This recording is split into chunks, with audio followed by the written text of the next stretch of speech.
Sir நீங்கள் சொன்ன மாதிரி இதில் நான் காமெடியாக பண்ணுவேன் அப்படின்னு. அதுதான் சிவகார்த்திகேயன் சார் அறிமுகமாகி நான் வில்லன் காமெடி வில்லன் பண்ண அந்த மனங்குத்தி பறவை அந்த படத்தில் அசால்ட்டாக அப்படி நடிச்சு போயிட்டேன். ஆனால் அடுத்த படம் தேசிக ராஜா 2 வரும்போது மறுபடியும் நீ தான் வில்லன் இந்த படத்தில் அப்படின்றாரு. எனக்கு பொறுப்பு கூடுது. ஏன்னா இந்த வில்லன் சேரில் உட்காந்து காமெடி பண்ணுறது வந்து 2 பொண்டாட்டிக்காரங்க கதை.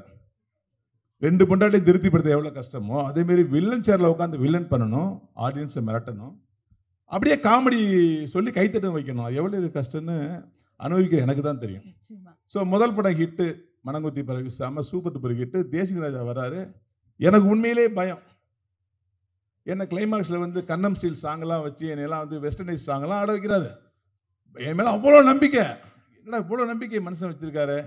அப்போ நம்பிக்கையை மற்றவர்கள் நம்ம மேலே வைக்கும்போது நமக்கு பொறுப்பு கூடும்போது ஐயோ சிரிக்க வைக்கணுமே சிரிக்க வைக்கணுமே சிரிக்க வைக்கணுமேன்னு சொல்லி இந்த பிஹெச்டி பண்ணுவோம் இல்லையா, தமிழ் இங்கிலீஷ் லிட்ரேச்சர் எல்லாம், அது மாதிரி நான் காமெடியில் வந்து திசிஸ் பண்ணி அது பிஹெச்டி மாதிரி பிரித்து இதுக்கெல்லாம் சிரிப்பான், இதுக்கு சிரிக்க மாட்டான், இதுக்கு ஆடியன்ஸ் சிரிப்பான், இதுக்கு சிரிக்க மாட்டான், அப்படியே உட்காந்து ஹோம்ஒர்க் பண்ண ஆரம்பிச்சேன். டைரக்டரை மறந்துட்டேன், கதாசிரியர்கிறத மறந்துட்டேன்.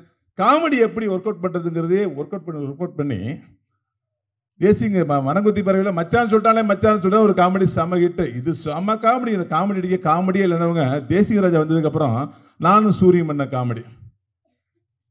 அப்போ நான் இது வரைக்கும் காதில் கூப்பாடு போட்டு சொன்னது காதில் விரலை அப்படின்னு சொன்னப்ப அது அதை விட பெரிய காமெடி ஆயிடுச்சு. இதுதான் சூப்பர் காமெடிக்கும் போது வேலை வந்துட்டா வெள்ளக்காரன் நானும் ரோபசங்கர்னு சொன்னேன்.